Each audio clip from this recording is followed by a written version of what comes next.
مدیان کے خلاف مقدس جنگ۔ پھر خداوند نے موسیٰ سے کہا، مدیانیوں سے بنی اسرائیل کا انتقام لے، اس کے بعد تو اپنے لوگوں میں جا ملے گا۔ تب موسیٰ نے لوگوں سے کہا، اپنے میں سے جنگ کے لیے آدمیوں کو مسلح کرو، تاکہ وہ مدیانیوں پر حملہ کریں اور مدیانیوں سے خداوند کا انتقام لیں، اور اسرائیل کے سب قبیلوں میں سے فی قبیلہ 1000 آدمی لے کر جنگ کے لیے بھیجنا۔ سو ہزاروں ہزار بنی اسرائیل میں سے فی قبیلہ 1000 کے حساب سے 12000 مسلح آدمی جنگ کے لیے چنے گئے۔ یوں موسیٰ نے ہر قبیلے سے 1000 آدمیوں کو جنگ کے لیے بھیجا، اور علی عزر کاہن کے بیٹے فنہاس کو بھی جنگ پر روانہ کیا، اور مقدس کے ظروف اور بلند آواز کے نرسنگے اس کے ساتھ کر دیے، اور جیسا خداوند نے موسیٰ کو حکم دیا تھا اس کے مطابق انہوں نے مدیانیوں سے جنگ کی اور سب مردوں کو قتل کیا، اور انہوں نے ان مقتولوں کے سوا اوی اور رقم اور سور اور ہور اور ربا کو بھی، جو مدیان کے 5 بادشاہ تھے، جان سے مارا، اور بور کے بیٹے بلام کو بھی تلوار سے قتل کیا، اور بنی اسرائیل نے مدیان کی عورتوں اور ان کے بچوں کو اسیر کیا، اور ان کے چوپائے اور بھیڑ بکریاں اور مال و اسباب سب کچھ لوٹ لیا، اور ان کی سکونت گاہوں کے سب شہروں کو جن میں وہ رہتے تھے اور ان کی سب چھاؤنیوں کو آگ سے پھونک دیا، اور انہوں نے سارا مال غنیمت اور سب اسیر، کیا انسان اور کیا حیوان، ساتھ لیے، اور ان اسیروں اور مال غنیمت کو موسیٰ اور الیعزر کاہن اور بنی اسرائیل کی ساری جماعت کے پاس اس لشکرگاہ میں لے آئے جو یریکو کے مقابل یردن کے کنارے کنارے مواب کے میدانوں میں تھی۔ لشکر کی واپسی۔ تب موسیٰ اور الیعزر کاہن اور جماعت کے سب سردار ان کے استقبال کے لیے لشکرگاہ کے باہر گئے، اور موسیٰ ان فوجی سرداروں پر جو ہزاروں اور سینکڑوں کے سردار تھے اور جنگ سے لوٹے تھے جھلایا، اور ان سے کہنے لگا، کیا تم نے سب عورتیں جیتی بچا رکھی ہیں؟ دیکھو، انہی نے بلام کی صلاح سے فغور کے معاملے میں بنی اسرائیل سے خداوند کی حکم عدولی کرائی، اور یوں خداوند کی جماعت میں وبا پھیلی۔ اس لیے ان بچوں میں جتنے لڑکے ہیں سب کو مار ڈالو، اور جتنی عورتیں مرد کا منہ دیکھ چکی ہیں ان کو قتل کر ڈالو، لیکن ان لڑکیوں کو جو مرد سے واقف نہیں اور اچھوتی ہیں اپنے لیے زندہ رکھو۔ اور تم 7 دن تک لشکرگاہ کے باہر ہی ڈیرے ڈالے پڑے رہو، اور تم میں سے جتنوں نے کسی آدمی کو جان سے مارا ہو اور جتنوں نے کسی مقتول کو چھوا ہو، وہ سب اپنے آپ کو اور اپنے قیدیوں کو تیسرے دن اور 7ویں دن پاک کریں۔ تم اپنے سب کپڑوں اور چمڑے کی سب چیزوں کو اور بکری کے بالوں کی بنی ہوئی چیزوں کو اور لکڑی کے سب برتنوں کو پاک کرنا۔ اور الیعزر کاہن نے ان سپاہیوں سے جو جنگ پر گئے تھے کہا کہ شریعت کا وہ آئین جس کا حکم خداوند نے موسیٰ کو دیا یہی ہے کہ سونا اور چاندی اور پیتل اور لوہا اور رانگا اور سیسا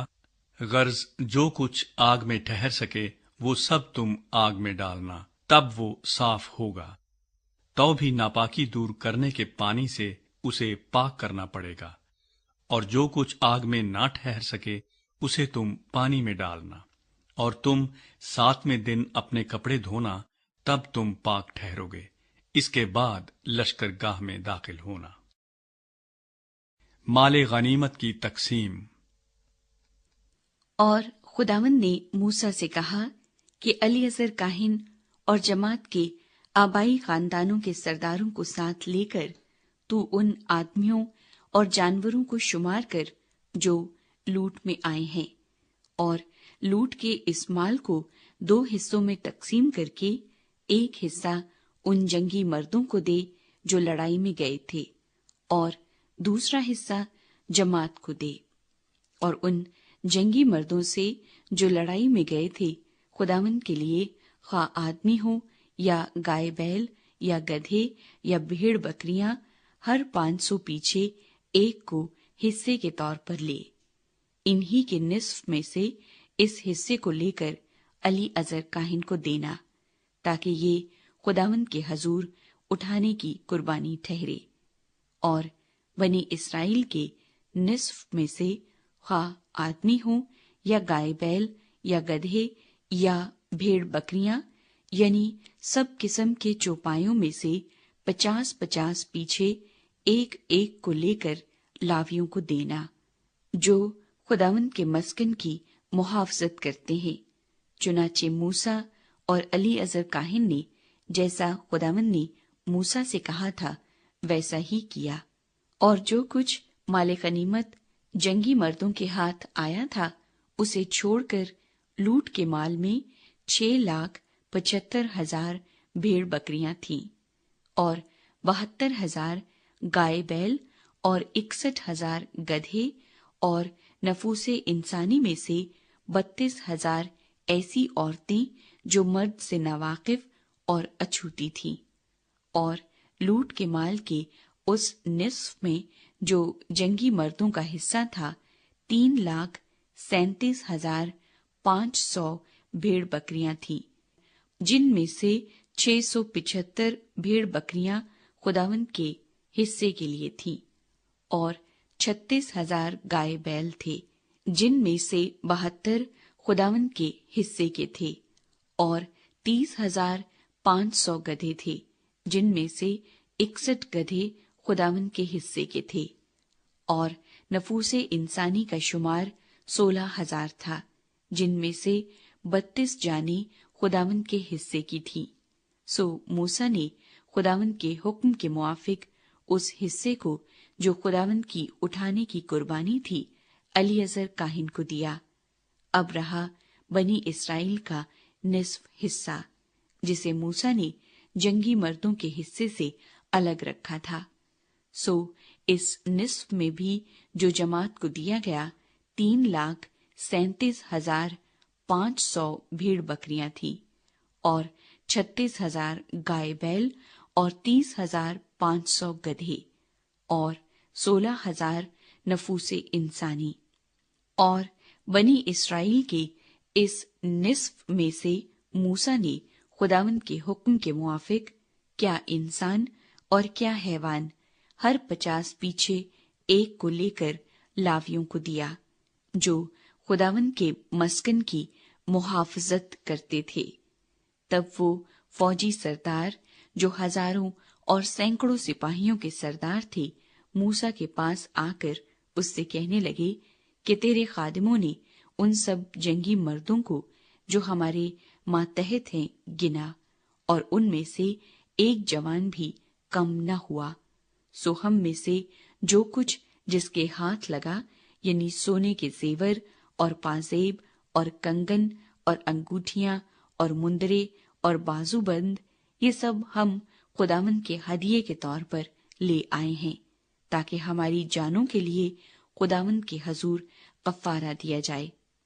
چنانچہ موسیٰ اور علی اذر کاہن نے ان سے یہ سب سونے کے گھڑے ہوئے زیور لے لیے، اور اس ہدیے کا سارا سونا جو ہزاروں اور سینکڑوں کے سرداروں نے خداوند کے حضور گزرانا، وہ 16,750 مسکال تھا، کیونکہ جنگی مردوں میں سے ہر ایک کچھ نہ کچھ لوٹ کر لے آیا تھا۔ سو موسیٰ اور علی اذر کاہن اس سونے کو جو انہوں نے ہزاروں اور سینکڑوں کے سرداروں سے لیا تھا خیمہ اجتماع میں لائے، تاکہ وہ خداوند کے حضور بنی اسرائیل کی یادگار ٹھہرے۔